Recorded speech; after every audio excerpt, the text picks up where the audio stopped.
Hey folks, this is Dr. Emily Scherning with American Resiliency.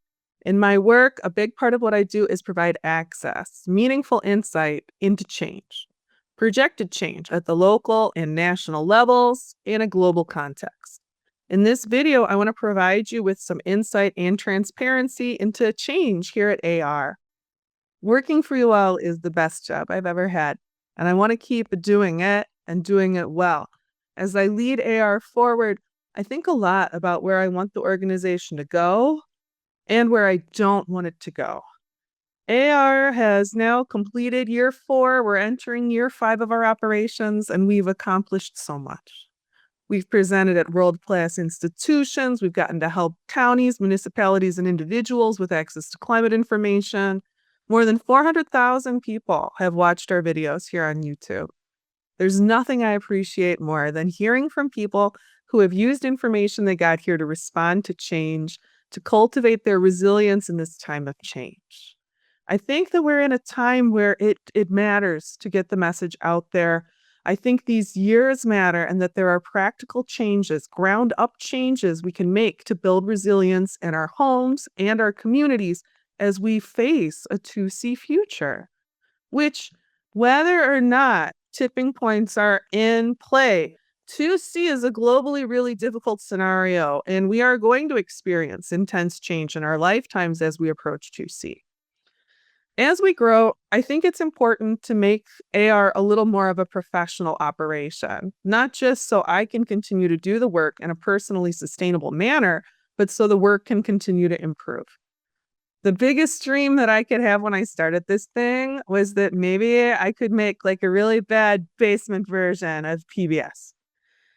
I think maybe we can dream bigger than that. I think we can maybe make something that speaks to more people, that maybe we have been lately making something that speaks to more people.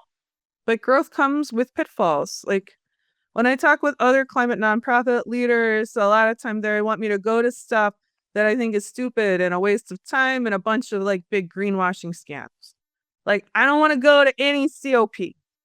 I don't want to go to New York Climate Week and take pictures with celebrities about how green we are because the hors d'oeuvres were served on recyclable tableware. I want to mostly stay home and keep my hands in the earth. I don't want to get pulled away from the earth. I know there are directions I don't want to go. I don't want to dream big about geoengineering. I think geoengineering is a monstrous mistake that has the potential to do so much more harm than good, especially in the context of our best understood tipping points. Leave geoengineering to the volcanoes is kind of my take on that one. And I want to stay focused on the future of life, not the future where we maintain comfortable Netflix access as long as possible. So even though I know not everyone is going to agree with me, I don't think nuclear technology is a good road to go down. There's a lot of talk about small-scale nukes. I mean, sure, that technology is becoming safer, but what have we done to prove we can actually handle that kind of responsibility as a species? We mostly keep showing that we're highly irresponsible. There are a lot of pressures in the climate world to support those positions and to continue to talk about mitigation at the expense of ever addressing adaptation and resilience concerns. When we're in a place where a ground up response, adaptation and resilience response is really necessary. There's a lot of pressure to think a lot about how people will react to information too. A lot of people worry about if information will freak people out or disrupt their buying habits, or if people might panic. If the information people receive might cause them to respond to change, that's a problem, unless their response to change is buying a product. That's really wrong. I think those are really wrong frames that we have in a lot of these conversations around climate in the professional world. I was in a leadership position during COVID, and the pressure I felt then, I think the pressure many people in leadership positions felt during 2020 was pressure not to provide accurate information, but to provide people with information they wanted, information that would calm them down, information that would let them do what they wanted and feel good about their choices. Their pressure was very intense. The pressure was very intense. The pressure to keep people calm, and it's wrong. We have problems in our leadership culture where people in power don't think about serving people. They often think about controlling people, people's emotional responses. There's pressure to always say yes to support short term growth and to think about people as acceptable losses. I'm not thrilled about re engaging with that culture. A big part of me would rather keep making weird videos and focus on growing more and better pumpkins. I mean, like, my pumpkin production has really improved this year. But these years matter. I think it matters if people can get access to high quality, accessible information on the changes we are experiencing.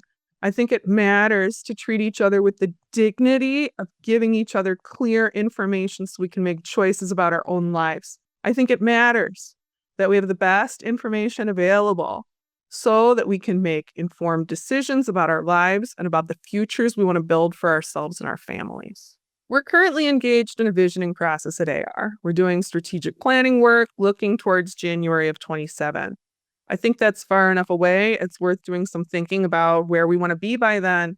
And I think that even in these times of rapid change, that time point is near enough that there's enough evidence to suggest a complete collapse is unlikely. We'll be dealing with the same, but probably more hobbled and weakened systems.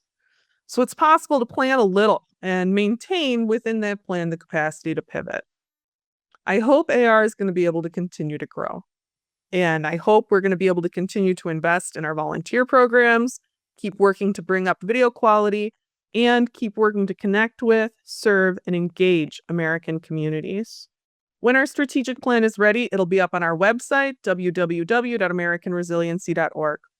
I want to thank the AR community members who responded to my call for leadership.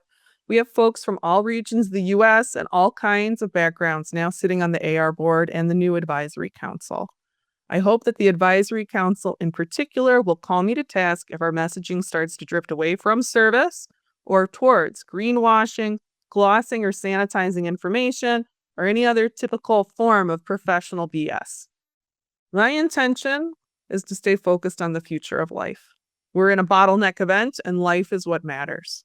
When I think about the ideas we cover here on AR, the most important one is the importance of biodiversity. That's the critical concept. If that idea, that value can become a bigger part of mainstream thinking, that's important. I feel like I have to take this chance and take on the risks of growth if I want to contribute to a reality where biodiversity is appropriately valued.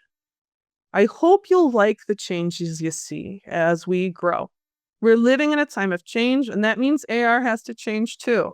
We've already grown and changed so much since the fall of 21. This has been an incredible journey. I'm looking forward to the next chapter, to envisioning what I want, as well as thinking deeply about what I don't want to do or become. Service to this community is at the top of my list when I think about the future. Literally, it's the first goal on the list for our visioning sessions. I want to keep doing the best I can for you. And I wanted to let you know just a little bit about what's going on, about organizational changes and direction. I'll look forward to talking with you all again soon. Folks, as always, a big thank you to the AR community. You make this work possible. My sincere thanks to the donors, the volunteers, to everyone spreading the word online, and especially to everyone doing the hard work on the ground. I'm glad we can be together on this journey in these times of change.